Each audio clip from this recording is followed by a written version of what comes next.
हरिओम. आज शनिवार 29 जून 2024. सद्गुरू ब्रह्मचैतन्य गोंदवलेकर महाराज यांच्या प्रवचनाचा आजचा हा भाग.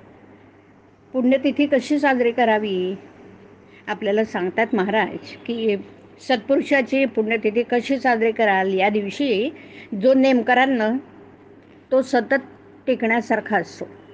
आणि म्हणून आजपासून नामाशिवाय बोलायचं नाही असं आधीच ठरवा. नामात राहण्याचा प्रयत्न करा, म्हणजे इथं आल्यासारखं काही केल्याचं श्रेय तरी मिळेल. इथे जो म्हणून आला त्याच्याजवळ आपण राहावं असं मला वाटतं. पण तुम्हीच दार लावून ठेवलं तर मी काय करणार? पाहुणा घरी आला आणि त्याला दार उघडलंच नाही तर तो काय करणार? तसं विषयात राहून दारं बंद करून ठेवू नका. नामाचा उच्चार कंठी ठेवा, म्हणजे विषयाचा घाला होणार नाही. आता कली मातच चाललाय, त्याचा घाला चुकवायचा असेल तर नामावर विश्वास ठेवला पाहिजे.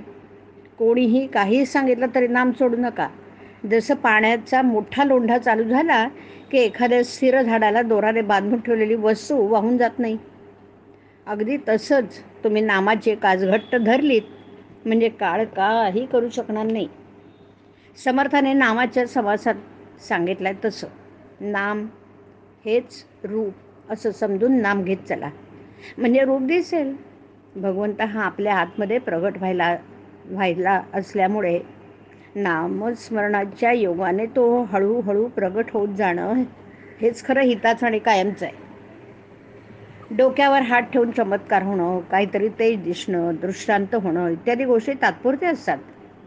एखादा अशक्त हाडकुळा मनुष्य लठ्ठ होण्यासाठी अंगाला सूज येऊ दे असं म्हणाला तर ते वेड्यासारखं होईल.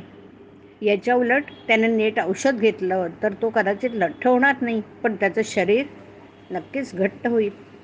तसं परमार्थाच्या अनुभवाचं आहे. आणि हा अनुभव वाढीला लागावा याकरताच पुण्यतिथी साजरी करावी. नामस्मरण सतत केल्याने आज ना उद्या भगवंताचं प्रेम येईलच येईल. प्रपंचाच्या गर्दीमध्ये भगवंताचं स्मरण ठेवण्यासाठी उत्सव, सण, पुण्यतिथ्या असतात ना. खरोखर प्रापंचिकाला कितीतरी पाश आहेत. पैसा, लौकिक, मुलं, मित्र, आप्त वगैरे सर्व पाशच आहेत. अशा अनेक पाशांमध्ये सुद्धा नाम आवडीने घेणं किती कठीण आहे. त्यामध्ये टिकणारा मनुष्य चांगला भक्कम असला पाहिजे. नामाच्या मागे भगवंताचं अस्तित्व आहे, म्हणून नामात सत्संगतीतही आहे. मोबदल्याची अपेक्षा न करता मनापासून नाम घ्यावं आजच्या दिवसापासून ठरवा. संतांचं अस्तित्व त्यांच्या देहात नसून त्यांच्या वचनात आहे. हरिओम. हरिओम तत्सत. हरिओम.